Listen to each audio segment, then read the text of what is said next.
লক্ষ্মী ঝাঁপি সিরিয়ালের আগামী পর্বে আমরা দেখতে পারবো ঝাঁপি দীপকে বলেন, এই চোটটা কোথায় লেগেছে তোমার? কি করে লেগেছে? কি হলো, চুপ করে আসো কেন? উত্তর দাও, কি করে কাটলো তোমার এখানেই? দীপ বলেন, ঝাঁপি আমার হাতটা ছাড়। ঝাঁপি বলেন, আমি কিন্তু জানি তোমার এখানে কি করে কেটেছে, কিন্তু আমি তোমার মুখ থেকে শুনতে চাই। ইনকাদির সামনে বলতে ভয় পাচ্ছ না?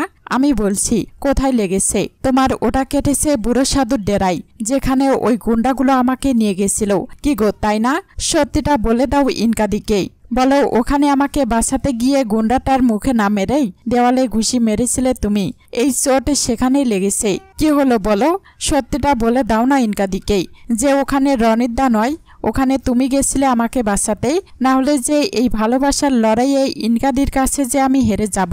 আমি জানতাম যে ওটা তুমি ছাড়া আর কেউ এইভাবে আমার পাশে দাঁড়াতে পারে না। আমি শুধু প্রমাণ পাচ্ছিলাম না, রনিদার যা যা প্রমাণ দেখাচ্ছিল আমি ঘেটে গেছিলাম, কিন্তু এই তো আমি আমার প্রমাণ পেলাম। প্লিজ এবার জিতে দাও আমায়। দেব ঝাঁপিকে বলেন, তুই কেন কারটার উপর রাগ দেখাচ্ছিস? ওটাই তো তোর সব। ঝাঁপি বলেন, সে তো তুমিও আমার সব ছিলে গো। আমি যে ভেবেছিলাম ইনকাদিকে লুকিয়েই মুখোশ পরে তুমি বারবার আমাকে সাহায্য করতে ছুটে আসছ। আমার অন্তর এখনো বলছে যে ওটা তুমি, কিন্তু সব প্রমাণ রনিদার কথা তোমার অস্বীকার। সব বলছে ওটা তুমি তো নও সেই মানুষটা। দীপ বলেন, আমি তো নই সেই মানুষটা ঝাঁপি। আমি কেন হব বল? রনি তোকে ভালোবাসে। ও যা করেছে সেটা ভালোবাসা থেকে করেছে। এই সত্যিটা কেন মেনে নিতে পারছিস না? ঝাঁপি বলেন, আমি চাই না কারো দয়ার দান। আমার জীবন গুছিয়ে দিয়েই আমার রক্ষা করার দায়িত্ব আমি একমাত্র আমার স্বামীকে দিয়েছি। সে যদি না পারেই, সে যদি আমাকে ফিরিয়ে দেয়, তাহলে সেটা আমার ভাগ্য।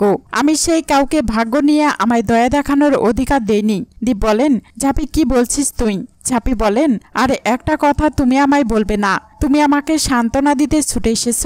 আমি বাসি মরি সব শেষ হয়ে যাক, তাতে তো তোমার কিছুই যায় আসে না। কেন এত কাঞ্চন দেখাতে এসেছ আমায়? আমি ফোন করলাম বিপদে পড়েছি বলেই, আর তুমি রনিদাকে পাঠিয়ে দিয়েছ। দরকার নেই তোমার কাঞ্চনের, চাই না তোমার সিম্পাতি। তোমাকেই তো ফোনটা করেছিলাম, তুমি এলে আসবে, না এলে আসবে না।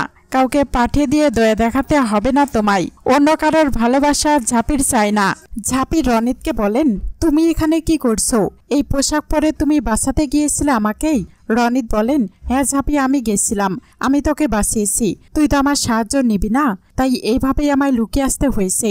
আমি বাধ্য হয়ে এইভাবে এসেছি। ঝাঁপি মনে মনে বলেন, না না, এটা হতে পারে না, এটা কিছুতেই হতে পারে না। না না, ওই মানুষটা রনিদা নয়। ওকে আমি কাছ থেকে অনুভব করেছি। আমি জানি ওটা ওই আমার স্বামী। ঝাঁপির মনে এতটা ভুল ইঙ্গিত দিতে পারে না, এতটা ভুল করবে না ঝাঁপি যে নিজের স্বামীকে চিনতে পারবে না।